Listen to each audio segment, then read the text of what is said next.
오리엔테이션 하면서 왜 처음에 공부하기 힘들게 되어 있는지 뭐 그것도 말씀드리면서 행정법의 장점이라면은 패턴은 항상 똑같아요. 다양한 유형의 사건이 벌어지는 게 아니고 국가가 먼저 공공의 이익을 추구한다라는 명분 하에서 어떠한 일을 하는데 국민들이 원치 않아도 국가 작용에 따라야 돼요. 그러다 보면 개인의 이익이 또 피해를 보는 경우가 생기는데 옛날처럼 국가가 하는 일이라고 해서 무조건 다 옳은 것이고 닥치고 따라라 그런 시대가 아니고 국가가 하는 작용도 법에 어긋나는 잘못된 것이면 법에 적합한 상태로 되돌리기 위해서 국민이 어떠한 구제를 요구할 수 있다. 그 두 가지 이제 패턴을 공부하는 게 행정법 총론이에요. 자, 1페이지 보겠습니다. 자, 1페이지에서 우리 행정법 전체 시스템하고 우리가 앞으로 써나가는 그 기본 개념들을 그 신문 기사 한번 같이 보면서 알아보도록 할게요. 자, 신문 기사로 나온 건데 일단 제목이 나와 있죠. 카피가 종업원이 실수로 청소년에게 주류 술을 제공하니까 사장님한테 영업 정지가 나오는데 그 영업 정지가 결론적으로는 법에 어긋남이 없이 적법이었다라는 사례예요. 흔하게 볼 수 있는 일인데 이게 신문 기사화된 거는 뭔가 좀 사람들의 눈길을 끌만한 특징이 있기 때문에 그런 거예요. 같이 보겠습니다. 자, 종업원이 실수로 청소년에게 주류를 제공했다. 일부러 그런 게 아니고 실수로 미성년자에게 술을 팔았는데 자, 구청이 업주에게 영업정지 처분을 내린 것은 적법이다라고 하는 법원의 판결이 나왔다. 그러니까 두 번째 줄에 그 행정법의 모든 내용이 다 들어가 있어요. 첫 번째는 자, 영업정지 처분이란 말이 있는데 그 처분 동그라미 쳐두시면 됩니다.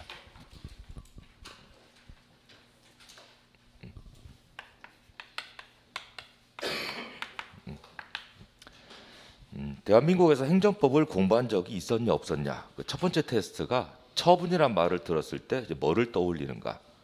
보통 일상생활에서는 처분 그러면은 내 물건 내가 처분했어 그러면 뭐 당근마켓에 올려가지고 팔아치웠다 뭐 이런 뜻으로 이제 쓰게 되는데 행정법에서 말하는 처분은 정식의 이름이 행정처분이에요.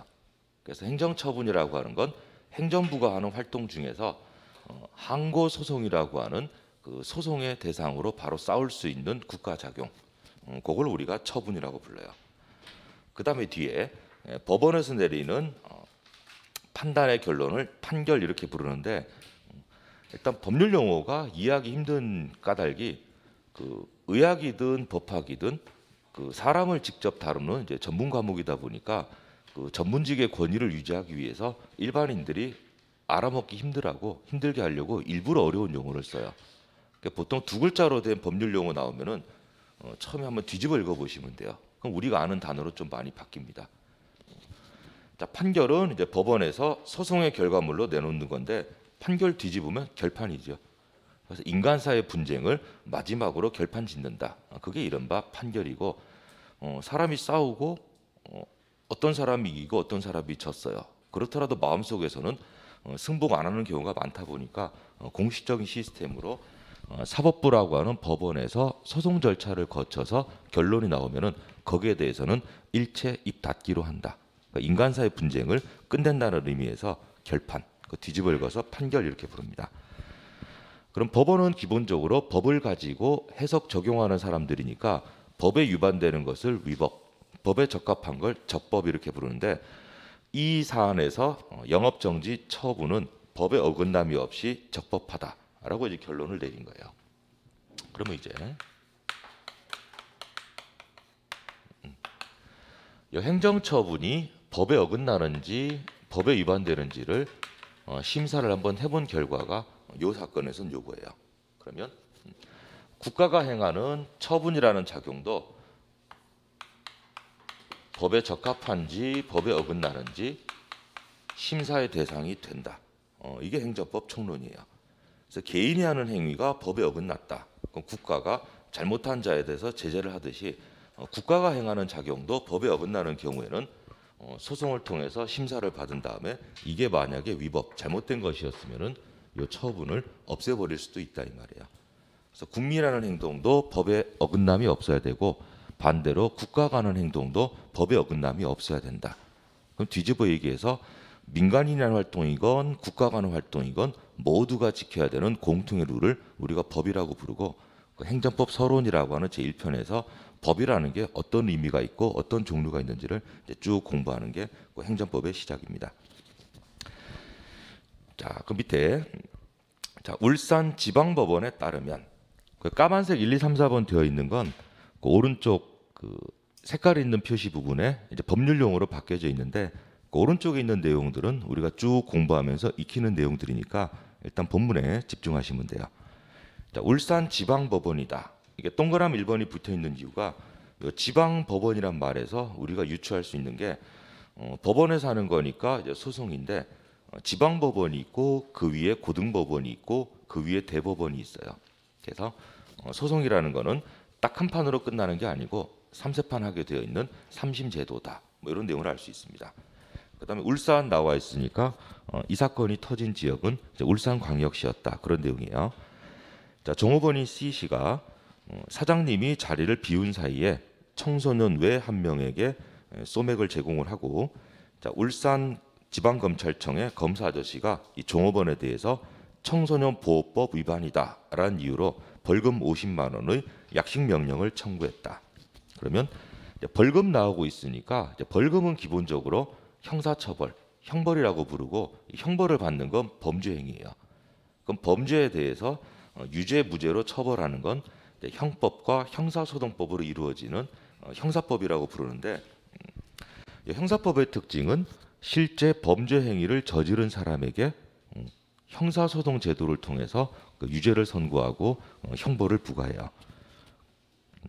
그러면 이제 청소년 보호법에서는 자, 입법 목적이 자, 미성년자들을 보호하기 위해서 술을 제공하지 말라고 돼 있는데, 그걸 어기고 위반 행위했으니까 위반 행위자인 종업원이 이제 벌금 받고 전과일범 되는 거예요. 이거는 본질적으로 형법의 영역이고 우리가 공부하는 건 이제 그 밑에 거예요.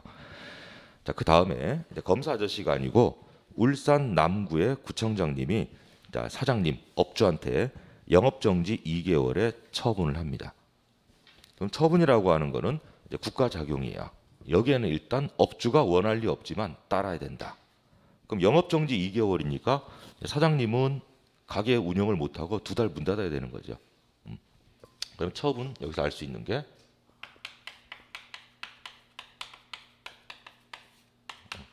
상대방이 동의하지 않더라도 무조건 따라야 된다. 그걸 이제 행정법에서는 권력적이다, 강제적이다, 뭐 이런 여러 가지 표현을 씁니다.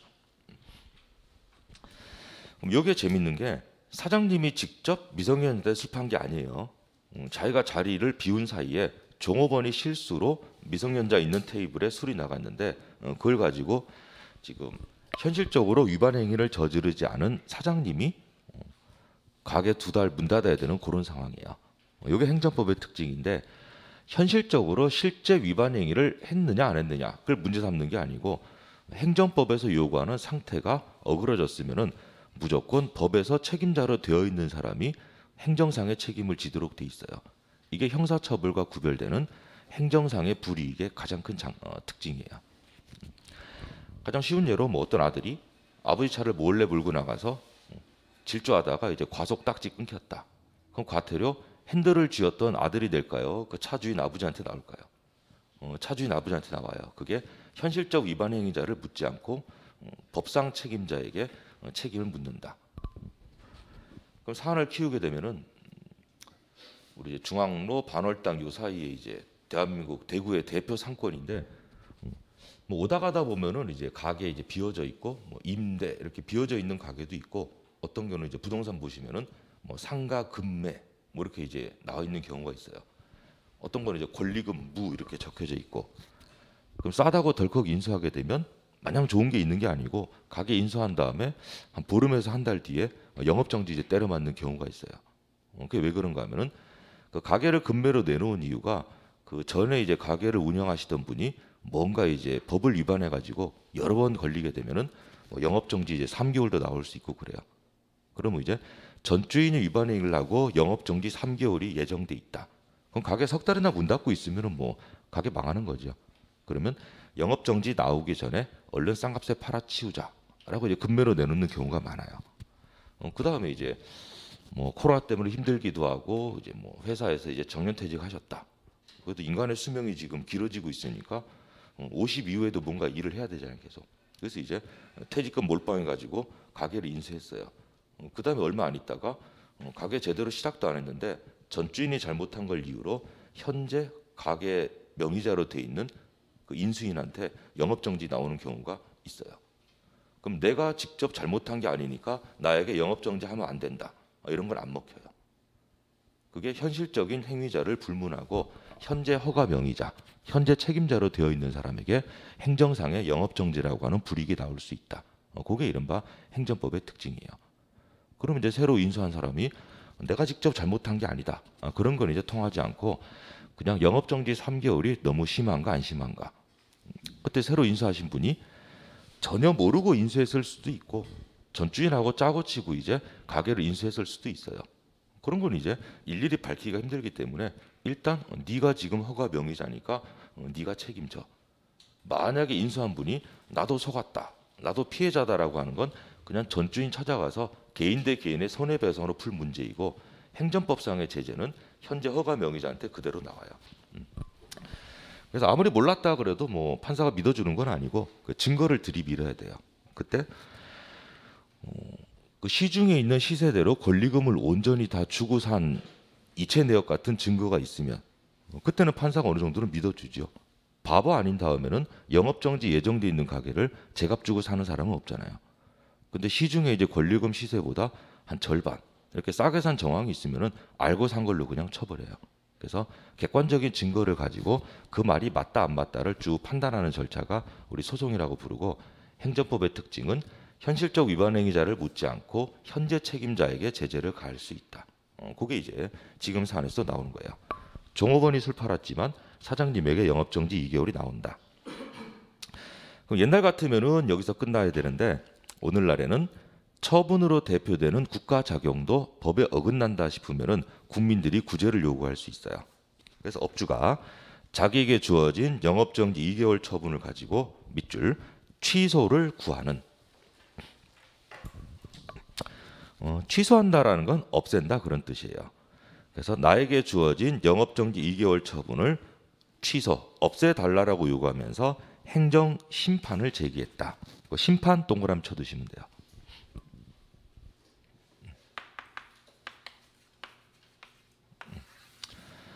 그러면 이제 처분이 법에 위반되는 잘못되는 것이니까 취소, 없애달라라고 이제 소송으로 갔으면은 소송에서 그래 네 말이 맞구나.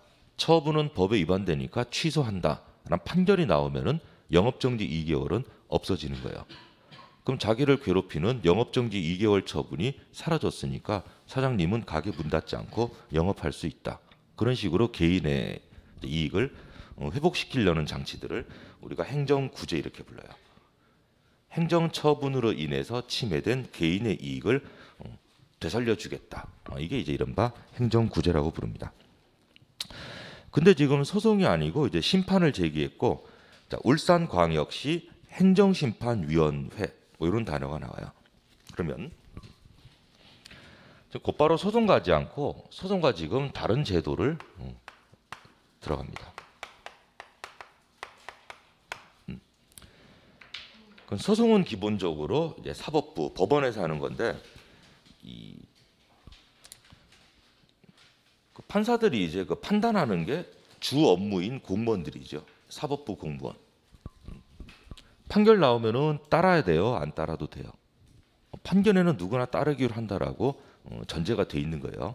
그럼 이제 판결을 내리고 나면 누구나 따라야 되고 인간사의 분쟁은 그걸로 이제 일단락이 된 거예요. 두 번째는 오늘날에는 국민의 권리의식이 발달하니까 이제 소송으로 들어오는 경우가 옛날보다 이제 많아요. 그 사람들끼리 이제 옥닥복닥 싸우다가 마지막에 하는 소리가 법정에서 보자. 그러면 이제 소송을 통해서 이제 해결하겠다. 그 인간사 분쟁의 마지막 장치가 소송인데 그 소송을 담당하는 판사가 너무 어린 사람이 할 수는 없다가 우리나라뿐만이 아니고 전 세계 모두가 똑같아요. 그 인간들끼리 뽁닥뽁닥 싸우는 거를 최종적으로 결론 내리는 사람인데 이게 인간에 대한 경험이 전혀 없는 애기들이 할 수는 없다. 그게 이제 저변에 깔려 있어요. 그래서 우리나라가 지금 이제 법조인 같은 경우 로스쿨 제도를 하고 있는데 똑같이 이제 그 그 의학 전문 대학원, 그 메디컬 스쿨도 있고 그래요. 그게 이제 미국에서 이제 유럽에서 베껴온 제도인데 그게 왜 그런가 하면은 뭐 의사 분야말로 이제 사람의 몸을 직접 다루는 직업이고 이제 판사도 인간에 대한 분쟁을 직접 다루는 직업이다 보니까 19, 20살짜리가 할 수 있는 건 못 된다. 왜냐면 사회생활 경험이 전혀 없기 때문에. 그래서 19, 20살부터 이제 대학 학부를 통해서 몇 년 동안 이제 짬밥을 좀 쌓고 한 21, 4, 5 정도 되면은 어느 정도는 좀 해봤으니까 이제 법 공부라든가 의학 공부를 좀 해라. 그러니까 어느 정도 나이가 있어야지 할 수 있다가 전제가 돼 있어요. 그래서 19의 천재 수학자 이런 건 있죠. 20살의 천재 수학자. 그러니까 수학이나 과학같이 이제 진짜로 이제 창조적인 일을 하는 그러한 것들은 나이가 먹을수록 더 안 돼요, 기본적으로. 그래서 이제 수학의 노벨상 같은 게 뭐 미국의 필즈상 이런 게 있는데 그건 애초부터 수상 대상자 자격을 40세 이하로 끊어놨어요. 40세 넘어가고 나면은 새로운 거를 뭐 똘똘하게 머리 굴려서 할 수 있는 게 안 되고 지금까지 누적되어 온 짬밥만 가지고 같은 걸 계속 반복하는 사람일 뿐이니까 어울리지 않는다. 거기는 애초부터 젊은 사람들이 잘하는 영역으로 맡겨놨는데 18, 19의 천재 법관 이런 건 지금까지 있어 본 적이 없다 이 말이에요. 그래서 이제 소송의 숫자는 국민들의 권리의식이나 법의식이 발달하니까 소송의 숫자는 계속 느는데 판사 숫자를 갑자기 증원시킬 수는 없다가 이렇게 깔려 있어요, 기본적으로. 그 로스쿨 제도 하기 전에도 2010년 그때부터 사법연수원 마치더라도 판사 신규 임용은 애초에 없었어요.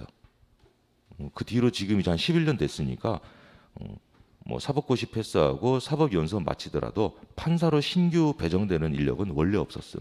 전부 다 변호사나 검사하면서 이제 짬밥을 쭉 쌓다가 어느 정도 경력이 생기면 이제 다시 신청해가지고 이제 경력직으로 이제 임용하는 그런 제도이지 초짜한테 판사봉을 쥐어주지는 않는다. 그래서 법원의 부담이 너무 커지는 거를 막겠다라는 게 우리 행정법 총론 쭉 보시다 보면 여러 가지 경우에 나와요. 법원의 부담을 경감시킨다. 이 말은 판사 인력은 늘릴 수가 없고 소송 숫자는 많아지고 그러면 이제 판사 1인당 배정되는 사건 숫자가 많아지니까 예전처럼 하나의 사건마다 꼼꼼하게 심사하려면 딜레이 되는 시간이 굉장히 길어지게 돼요. 지금도 소송 걸리면 빨리 끝나요? 아니면 오래 걸려요? 오래 걸리는 게 뻔히 예감할 수 있다. 그래서 이제 그 법원의 부담을 경감시키기 위해서 원래 법원이 해야 될 일을 행정부 니들이 좀 나눠서 해봐라고 만든 제도가 심판이에요. 그래서 본질적으로는 소송과 다를 바 없이 처분이 잘 됐냐 잘못됐냐 심사하는 건데 요거는 소송을 이제 법원에서 한다 그러면은 심판은 누가 하는가? 요거는 행정심판위원회라고 해서 같은 행정부 안에서 자기들의 행정처분을 자기들 스스로 판단해보는 제도를 만들어 두고 있어요. 자, 그럼 이제 본문 보시면 자, 울산구청장의 처분이니까 같은 행정부 안에서 울산구청장보다 직급이 낮은 사람이면 자기 윗사람의 처분을 제대로 심사할 수가 없잖아요. 그래서 이제 구청장보다 위에 있는 울산광역시 행정심판위원회에서 밑에 있는 구청장의 처분을 심사에 들어간다. 같은 행정부 안에서 자기들의 행정처분을 상급의 공무원이 판단하는 그런 구조예요. 자, 이제 심판위원회가 쭉 심사를 합니다. 사연을 봤더니 당시 손님 일행 중에 한 명이 성인의 신분증을 제시했다.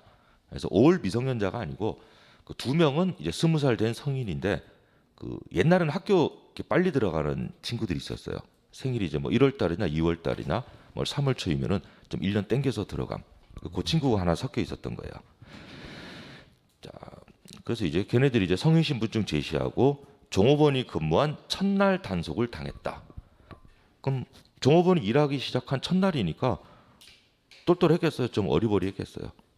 뭐 처음 하는 거니까 좀 어리버리하겠죠. 그래서 이제 한두 명이 쓱 주민등록 좀 보여주고 나머지 친구도 이제 보려고 하니까 아 우리 다 친구들이에요. 뭐 이러면서 이제 훅 앉아버리고 하다가 이제 전부 이제 주민등록증 단속을 못한 거예요. 사장님이 경제적인 어려움을 호소하는 걸 참작해서 자 원래 2개월 영업정지 처분을 영업정지 40일로 변경하는 재결을 했다. 재결 동그라미 쳐주시면 돼요. 소송의 결과물이 판결이면 심판의 결과물을 법원이 했던 소송의 판결과 구별하기 위해서 이름을 다른 용어를 써요. 그게 이른바 재결. 그 재결 뒤집어 읽으면 결제. 결제는 많이 쓰잖아요. 어떤 대리하고 과장님이 이번 프로젝트 이렇게 하겠습니다라고 이제 기한문 올리면 뭐 부장님이나 이사님이 이제 판단권자가 쭉 보고 괜찮네 이대로 시행해라고 결제하게 되면은 할 수 있게 되는 거. 그래서 법관 아닌 사람들이 내리는 판단을 이제 결제 이렇게 불러요. 근데 이제 똑같이 쓰면은 이제 법률 용어가 없어 보이니까 맨날 어렵겠어요. 그래서 이제 결제를 뒤집어 가지고 재결. 이게 행정부가 행하는 행정심판의 결과물이다. 그렇게 이해하시면 돼요. 자, 그러면 원래 2달짜리가 40일로 20일 영업정지 기간이 줄어들었으니까 조금 좋아진 건 맞는데 이제 업주에게 남은 선택지는 40일 영업정지를 참고 버티느냐 아니면 40일 영업정지도 못 참아라고 구제를 요청하는가. 이분은 계속 구제를 요구하기로 마음먹은 거예요. 그래서 이제 행정부를 상대로는 구제가 안 되겠네. 마지막으로 울산구청장을 상대로 그럼 업주분을 우리가 원고라고 부르고 이 소송의 상대방을 피고라고 불러요.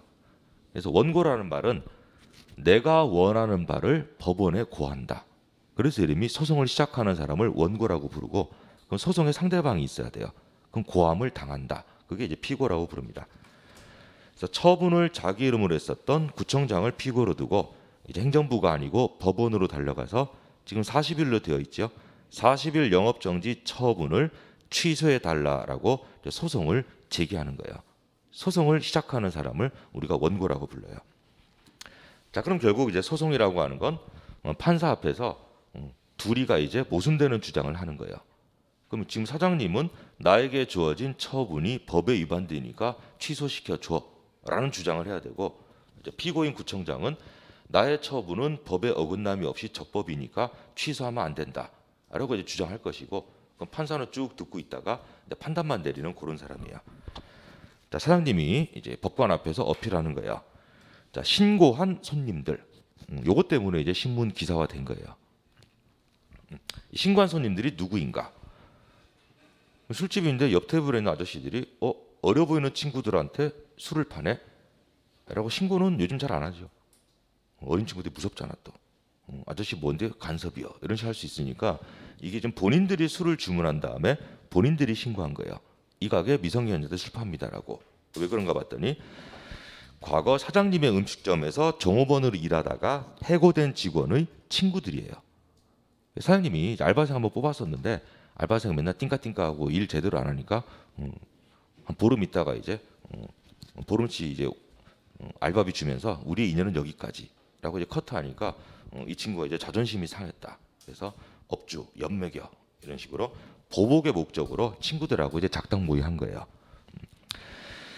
자, 그리고 사장님은 18년 이상 음식점 운영에 오시면서 법을 위반한 전력도 없었고 사장님의 경제 형편이 어렵고 40일이나 문 닫게 되면은 생계에 큰 위협이 된다. 이런 걸 고려하면 처분은 원고에게 지나치게 가혹하다고 밑줄 그으시고 너무 심하다 이런 거죠.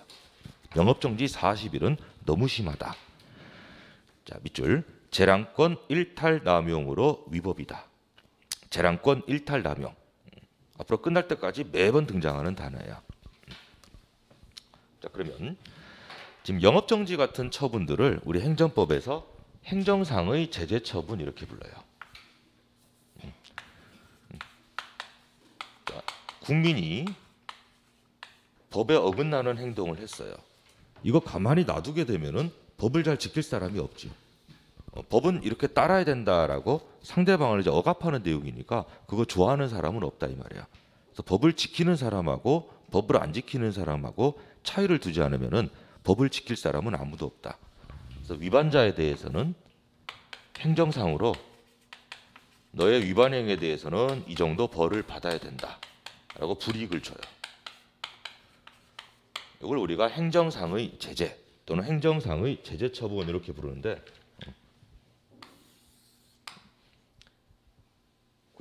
엄마들이 이렇게 아기들 키우시는 엄마들이 아기가 이제 아무것도 모르니까 뭐 하려 그러면 이제 뭐 지지 뭐 이렇게 하죠. 하지 말라고. 그 이거예요. 제재. 그래서 요게 전부 다 성질을 재량이라고 불러요. 그 재량이란 건 뭐냐면 행정부가 어떠한 일을 할 때 무조건 이 상황에서는 이것만 해야 된다라고 규정된 게 아니고 할지 말지 얼만큼 할지를 행정직 공무원인 네가 알아서 해봐. 그게 이제 재량을 준 행정이라고 봐요. 재량 행정. 근데 재량 행정도 법에 어긋나게 되면은 위협이 될 수 있어요. 그래서 이 재량 행정이 법에 위반된다라는 모습을 우리 판례가 일탈납용 이렇게 불러요. 같은 뜻이에요. 아무리 행정직 공무원에게 네가 알아서 해라라고 재량을 줬더라도 그 재량이 법에 위반되는 걸 우리 판례의 관용수거 이런 거예요. 일탈남용. 그러면 이제 재량 행위도 법에 어긋나는 잘못된 것이니까 취소 판결의 대상이 될 수 있다. 이제 그런 내용이에요. 자, 사장님이 지금 18년 이상 음식점 운영하셨으니까 그 20년 가까운 세월을 허투루 한 게 아닌 게 지금 본인이 직접 술 제공한 게 아니다라는 내용은 얘기 안 하고 있죠. 본인도 알고 있는 거예요. 종업원이 실수했지만 어차피 행정상의 책임, 행정상의 제재는 내가 받는다. 영업정지 자체는 받을 수 있는데 정도가 40일이나 되는 건 너무 심하지 않냐. 이걸로 이제 처분이 문제 있다는 사유로 어필하는 거예요. 원고하는 얘기를 다 들어주는 건 아닙니다. 쭉 들어보고 이유가 있으면은 법관이 이제 판정을 내려주고 이유가 없는 멘트들은 그냥 한기로 흘려버리죠. 자, 결론은 울산지방법원을 이제 줄여서 지법 이렇게 부르는데, 자, 재판장 임혜지 부장판사라고 신문 기사인데 실명이 다 노출이 되고 있어요. 이게 국가작용 실명제라고 해서 공공의 업무를 직접 담당한 공무원들은 자기 이름을 다 까도록 돼 있어요. 그럼 자기 이름이 노출이 되니까 잘하려고 하겠어요? 대강하겠어요? 잘하려고 한다. 그런 시스템이야. 그래서 공개를 하는 게 그 사람을 어느 정도는 항상 통제하는 의미가 있다. 그러니까 자기 이름 걸고 판결 내리니까 논리 구조가 엉망으로 할 수는 없고 신경 써서 일한다. 그런 취지예요. 자, 지난 5월 21일 업주가 울산구청장을 상대로 낸 영업정지 처분 취소 소송에서 피고 구청장의 처분은 법에 어긋남이 없다. 적법이다라고 원고의 청구를 기각한 것으로 확인이 되었다. 청구, 그 밑줄고 드시고 그게 소송 제기예요. 소송 제기를 줄여서 부를 때 청구 이렇게 부르고, 자, 기각 동그라미, 기각. 이게 원고 패소 판결이에요. 만약에 사장님의 주장이 인정이 되어서 처분이 위협이다 그랬으면은 네가 해달라는 대로 취소시켜 주마라는 판결이 나올 수 있어요. 그걸 우리가 인용 판결이라고 부르는데 지금은 사장님의 주장이 안 받아들여지고 구청장의 처분이 법관에게 어필이 된 거예요.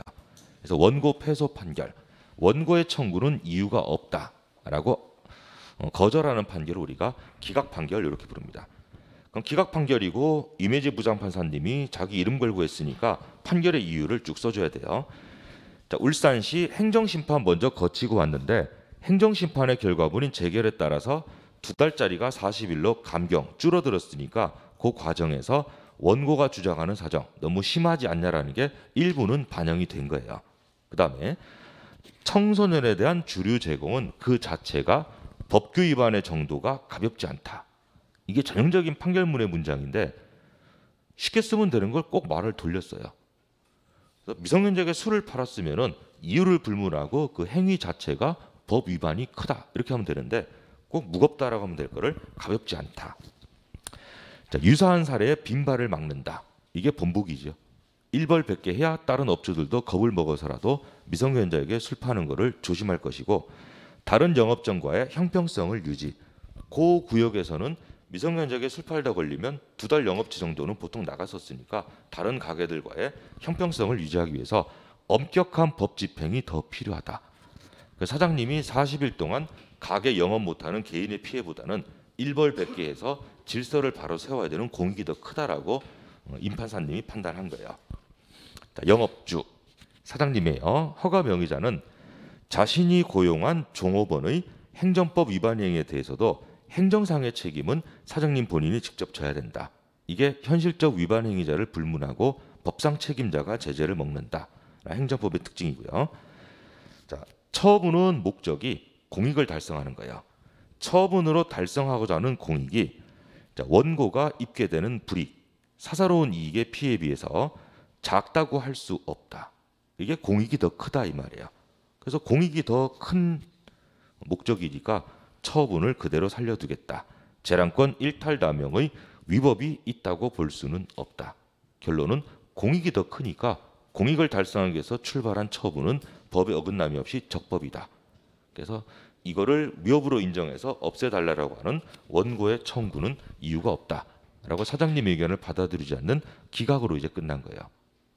그러면 이제 소송은 3심이다 그랬으니까 이 사장님은 행정심판 한번 거쳤고 1심 해봤는데 기각당했어요. 그럼 이제 사장님은 2심 고등법원으로 갈 수도 있고 여기에서 포기하고 그냥 40일 동안 가게 문 닫았다가 그 뒤에 이제 영업을 시작하거나 이런 장치를 도모할 수 있다. 자, 그러면 우리 첫 시간에 이 사례를 통해서 행정법의 기본 구조하고 기본 용어들을 쭉 봤는데 한번 정리를 해볼게요. 일단 행정법도 물론이고 모든 법 과목은 이른바 사회과학이에요. 그러니까 인문과학이라고 하는 건 인간이나 이런 본질적인 내용을 보는 건데 사회과학은 그런 게 아니고 현실적인 분쟁이 있으면은 그거를 해결하기 위한 실용적인 목적을 가진 게 이제 사회과학이에요. 그럼 항상 대비되는 개념이 있는 곳에서 그 문제를 내게 돼 있습니다.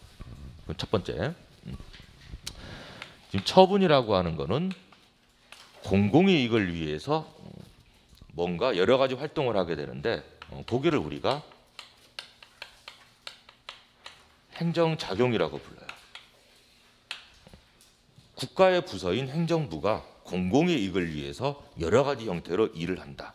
이걸 행정작용이라고 부르고 이 중에 가장 대명사가 처분으로 불리우는 행정작용이에요.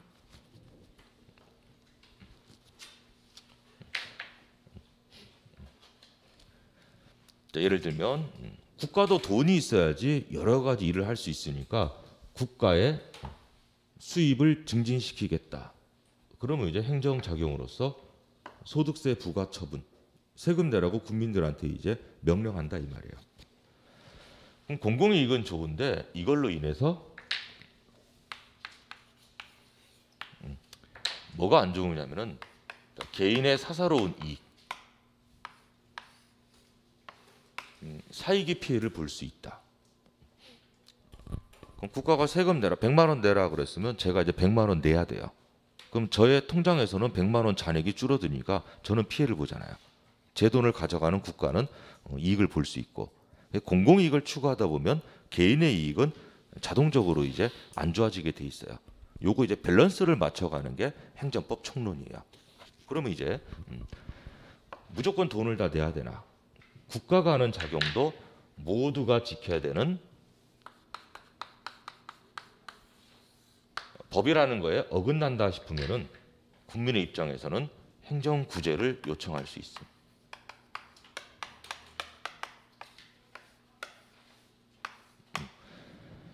국가가 행하는 행정작용이 법에 어긋남이 없으면 여기에 국민은 무조건 따라야 되고 세금 내지 않으면 강제징수 그래서 더 센 걸 당할 수도 있어요. 근데 만약에 이 행정작용이 법에 어긋나는 잘못된 것이면 국민 입장에서는 구제를 요청할 수 있다. 행정구제의 대명사가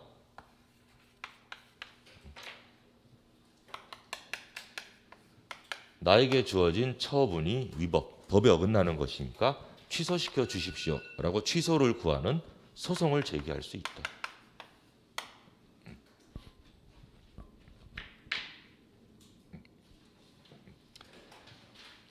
제가 여기 따옴표를 친 이유가 법원의 판결에는 누구나 따라야 되는데 소송을 시작할 수 있는 권한도 법원에게 주면 사법부가 또 독재 권력이 돼버려요. 대법관들이 오다 가다가 마음에 안 드는 게 있으면 재판한다. 다 모여봐 이렇게 한 다음에 판결 내리고 여기에 다 따라 이래버리면 사법부를 견제할 수가 없죠. 판사도 사람이니까 자기 기분 내키는 대로 할 수 있으니까. 법원의 판결에는 누구나 따라야 된다라고 정한 대신에 법원이 절대로 못하는 게 재판을 먼저 시작하는 권한은 법원에게 절대 없어요. 누군가가 소송을 해달라고 요구를 해야 되고 그자가 해달라는 것만 심사하도록 돼 있어요. 그게 이제 사법부의 특징이에요. 그러면 소송을 제기하는 사람은 우리가 원고라고 불렀고 원고가 요구하는 게 소송의 이름이에요. 그럼 취소시켜 줘 그러면 이제 취소소송이고 뭐 개인 대 개인의 싸움에서 빌려간 돈 왜 안 갚아? 돈 갚아라고 소송을 제기하면 그게 소송의 이름이 돼요. 금전 지급 청구 소송 뭐 이런 식으로. 그럼 취소해 달라라고 이제 원고가 요구했고 원고가 행하는 거를 원고의 소제기 이렇게 불러요. 소제기를 두 글자로 줄이면 청구. 그럼 소송의 결과물을 우리가 판결이라고 그랬죠. 그럼 판결의 종류가 이제 세 개가 있어요.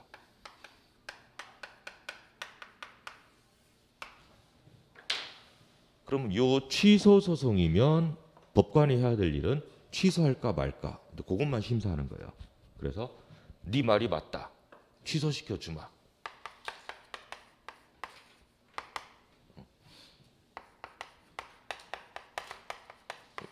요걸 가지고 우리가 소송을 시작하는 사람이 해달라고 했던 걸 그대로 따옴표 안에 인용한다라고 해서 이름이 인용 판결이에요.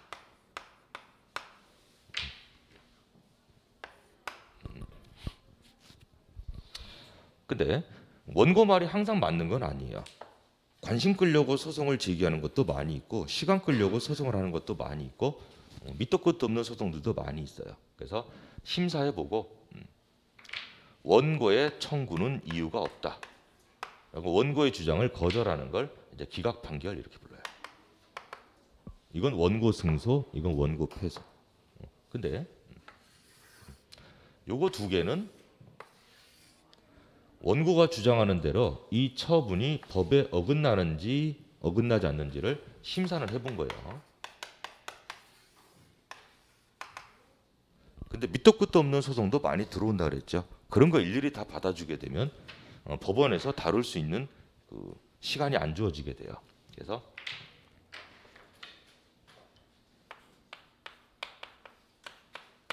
각하라고 해서 애초에 소송은 제기했지만 전혀 심사할 거리도 못 되니까 심사 자체를 그냥 안 해버리는 게 있어요. 그걸 우리가 각하 판결이라고 불러요. 이건 심사 자체를 해보지 않아. 구조가. 그럼 인용 기각하고 각하하고 둘 중에서는 뭐를 먼저 살펴볼까요? 이거 먼저 살펴본다 이 말이야. 심사할 만한 건지 심사할 거리도 못 되는지를 먼저 정한 다음에 이 각하 판결을 안 당해야지 그 다음 단계로 넘어가서 심사를 한번 받아볼 수 있다. 거기 오다 보니까 저 건너편에 은행이 하나 있던데 제가 은행 가가지고 이자하고 잘 갚을 테니까 돈 좀 빌려 쓰십시다 라고 대출 신청을 제가 했어요. 그랬더니 저의 소득이라든가 기존의 대출이나 이런 거 심사도 안 해보고 커트. 그게 각하예요. 귀하는 4대 보험자가 아니시네요. 꺼져. 각하예요. 근데 이제 제가 신청한 대출 상품이 4대 보험자이건 저처럼 프리랜서 이건 가리지 않고 일단 대출 자격이 되면 각하를 모면하고 컷오프 안 당하고 심사에 들어가요. 그 다음에 이제 대출이 승인되셨습니다. 이렇게 하면 이제 인용이고 심사 결과 기존 대출 더럽게 많으신데 소득은 쥐꼬리만 하네요. 안녕. 이렇게 거절하게 되면 그걸 이제 기각 이렇게 불러요. 항상 중요한 건 기각이건 각하이건 내 뜻이 받아들여지지 않는 결과는 똑같은데 각하는 심사 자체를 못 받아보고 쫓겨나는 거니까 일단 각하를 통과한다. 그게 이제 우선순위예요. 자, 이런 식으로 이제 그 비교 개념이 있습니다. 그럼 행정법은 행정작용과 행정구제 두 개를 양대 축으로 삼고 있고 행정작용의 대명사가 처분이에요. 요거는 공공이익을 추구하는 활동이고 얘네들도 법에 어긋나면 안 된다. 그래서 만약에 위협이라고 부르면 행정구제를 요구해서 취소를 시키면 처분을 애초에 없는 걸로 만들 수 있으니까 처분 때문에 괴롭힘을 당하던 국민이 구제를 받을 수 있다. 행정구제. 처분하고 행정구제의 대명사인 취소소송. 이거 두 개가 시작부터 끝나는 날까지 이제 계속 오가는 그런 개념이에요. 남는 건 법이라는 거는 국민만 지키는 게 아니고 국가 활동도 법의 어긋남이 없어야 된다. 그래서 법이라고 하는 건 일반적이다라는 건 누구나 이런 뜻이에요. 모든 사람에게. 그 다음에 추상적이다라고 하는 거는 시간 장소에 구애됨이 없다. 언제 어디서든 누구나 따라야 되는 공통의 룰. 그걸 우리가 법이라고 부르고 법에는 따라야 되니까 일반 추상적인 규제, 규율. 이걸 이제 법이라고 불러요. 그래서 대한민국에 존재하는 공무원이건 대한민국 국민이건 모두가 법에 따라서 국가 활동을 해야 된다. 이게 이른바 법치국가 원리 이렇게 부르고 행정 역시도 국가 활동 중에 하나이니까 법에 따라야 된다. 이게 법치행정 원리다. 그래서 서로 맨 앞에 이제 법이란 무엇인가 이게 이제 쭉 나온 거야. 자, 그럼 첫 시간 우리 여기 하겠습니다. 잠깐 쉬었다가 이제 두 번째 시간에 그 2, 3페이지 보시면은 그 소송과 관련된 좀 더 이제 구체적인 내용들이 나오니까 관심 있으신 분들은 쉬는 시간 한번 살짝 읽어보시고 두 번째 시간에 2페이지, 3페이지에 나와 있는 이제 소송의 기본 구조하고 취소와 또 구별되는 개념이 어떤 게 있는지를 정리하도록 하겠습니다.